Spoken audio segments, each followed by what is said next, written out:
In this video, we are going to unbox this mechanical keyboard from Redragon. Stay tuned!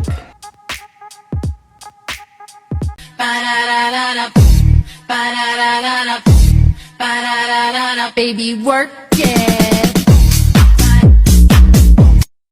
So mga idolo, meron na naman tayong bagong i-unbox. Isang mechanical keyboard galing kay Redragon brand. Dahil itong keyboard natin medyo may edad na at 4 na taon na siya.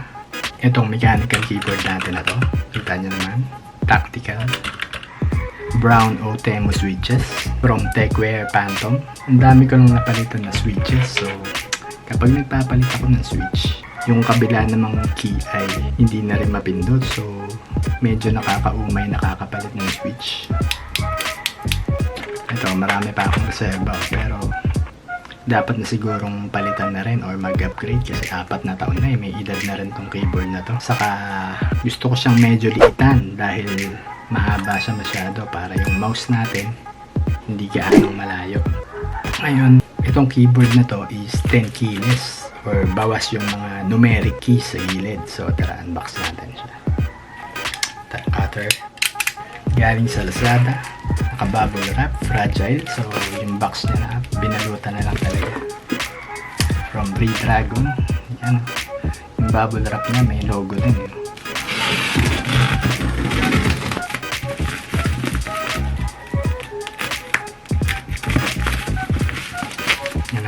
Ingatan natin para di maano yung box. So ayan na sa gilid. Ito yung box niya, ang ganda ng box. So ito yung likod. Ayan. Redragon Broadsword mechanical gaming keyboard. Broadsword RGB rin siya, so 10 keyless, wala siyang numeric keys. So yan, ganda ng box. Buksan na natin kung ano nga bang meron dito. So nakasealed siya, sa gilid pala siya binubuksan.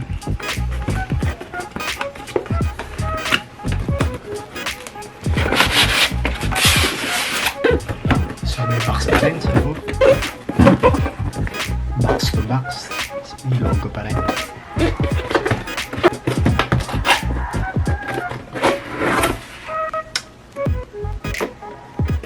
So meron siya ng film na naka-cover. Ito meron siyang keycap remover. Ayan, dalawa siya. Isa sa cap, isa sa switch. Tapos ito yung kanyang armrest, extra switches. So ayan, meron siyang blue, meron siyang red, meron siyang brown. Ang dami may black. So astig. Itong mga switch na to, iba-iba to ng tunog. Itong blue ay pinakamaingay, tactile tunog na, sticky, parang gano'n. Itong red ang pinakatahimik. Itong brown, sakto lang middle ng blue tsaka red. Itong black, di ko alam eh. Try natin Pakinggan natin. Tahimik din ang black Itong brown, gamit natin dito sa Techwear Phantom na keyboard. Hindi ka maingay. Itong red, pinakamalambot pindutin. Yan grabe sarap.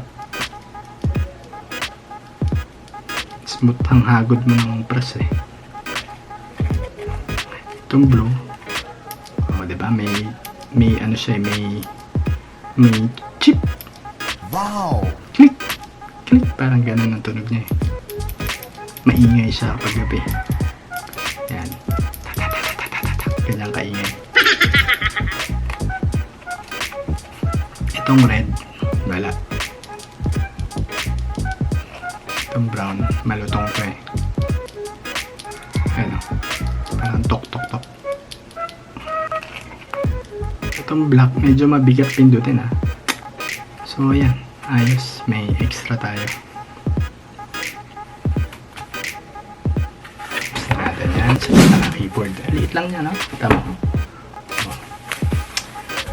Ito yung dulo. Ito yung keyboard ko. Basta rito. Diba? Liit lang niya. So, yung mouse natin, pwede pa natin lagyan dito sa gilid. Hindi kasi malayo. Na reach. Yung reach natin malayo eh. Ayan, dito na siya sa tabi. So, ayan.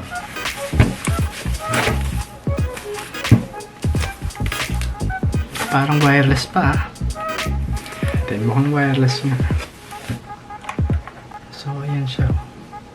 Wow! Kanyo. Meron siyang volume dito na matagal ko lang gusto sa keyboard. Corsair pa yun eh. Tapos meron siyang record keys. Siguro pag gusto mo mag-open ng Photoshop or shutdown, i-record mo lang dito para isang pindutan lang. Shutdown agad. Or yung application, software. Yan. Or games. Isang games. Pindot, record mo dito. Pindutin mo na lang. So, ano ang switch nito? So, blue switches to. Kahit hindi ko natignan sa ilalim.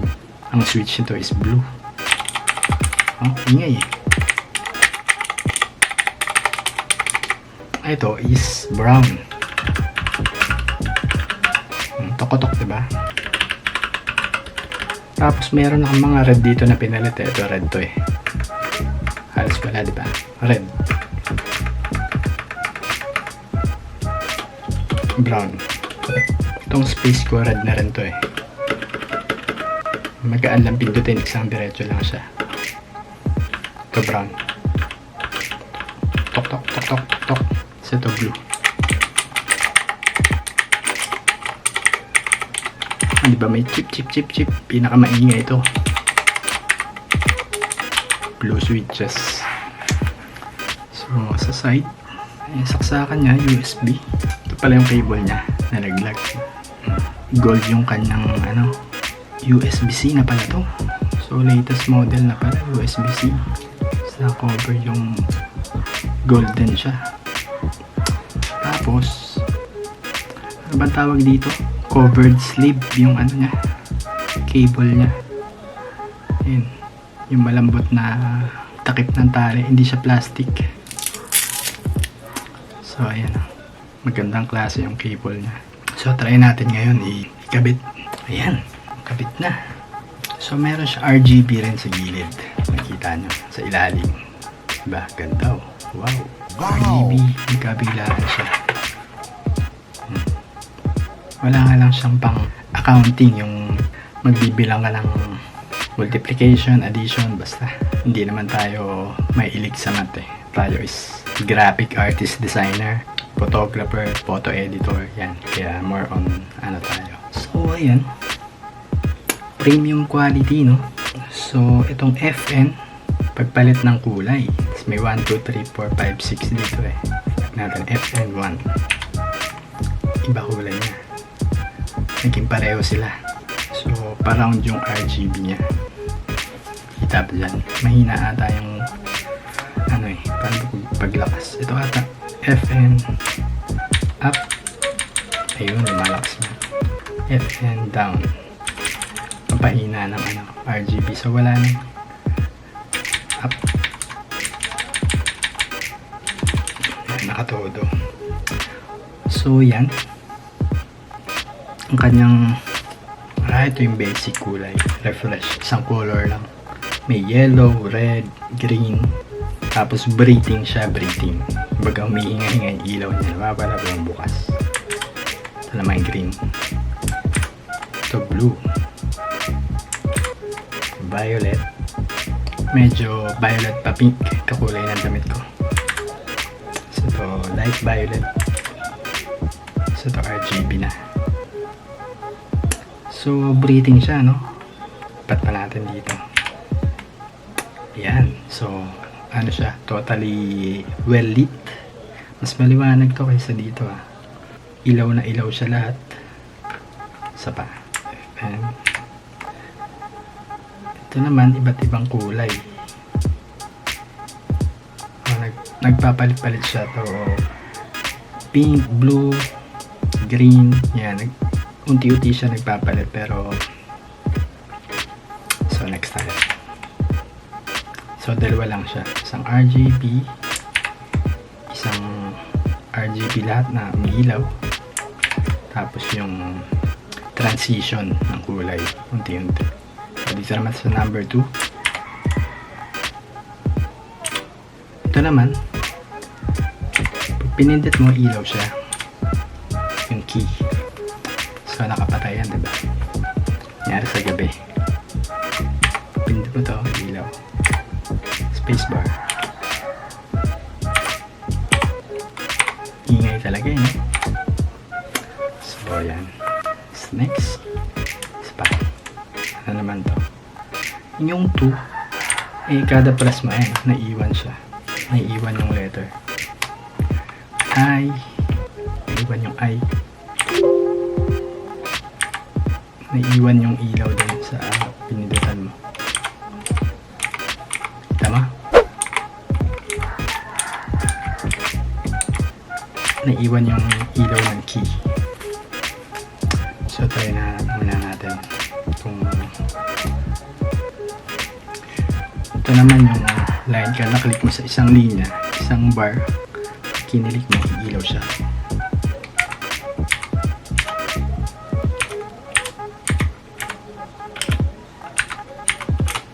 Yan, tapos ano pa ba?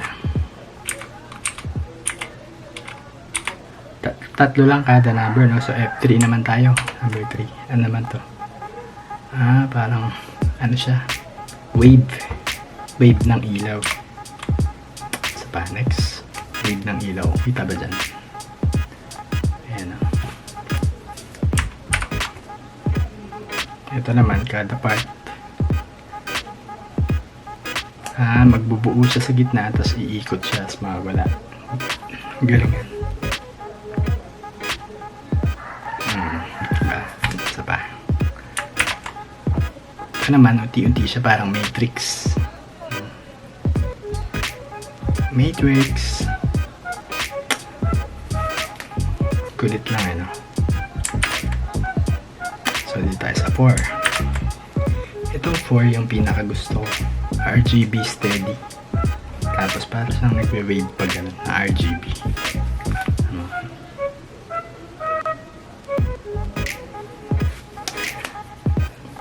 Isa pa, 4. Ito naman, transition na medyo mabilis. Pag ganun din, transition ng RGB. Ito, medyo paikot na mabagal ng RGB niya.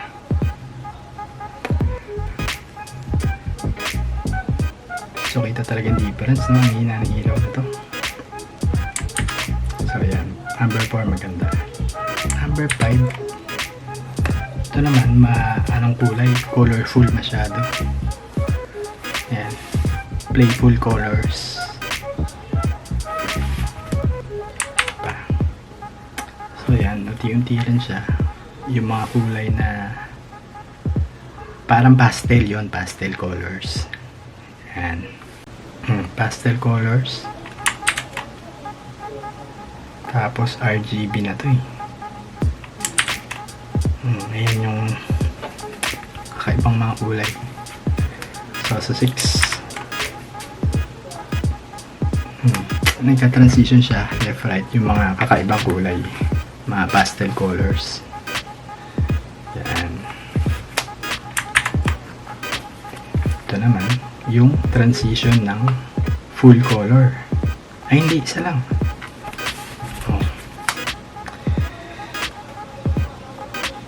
Kulay pink, kulay pink lang.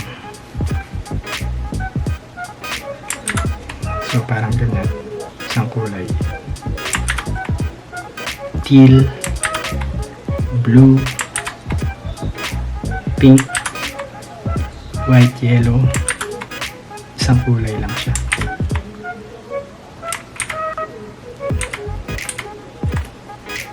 Ayan, tas RGB naman na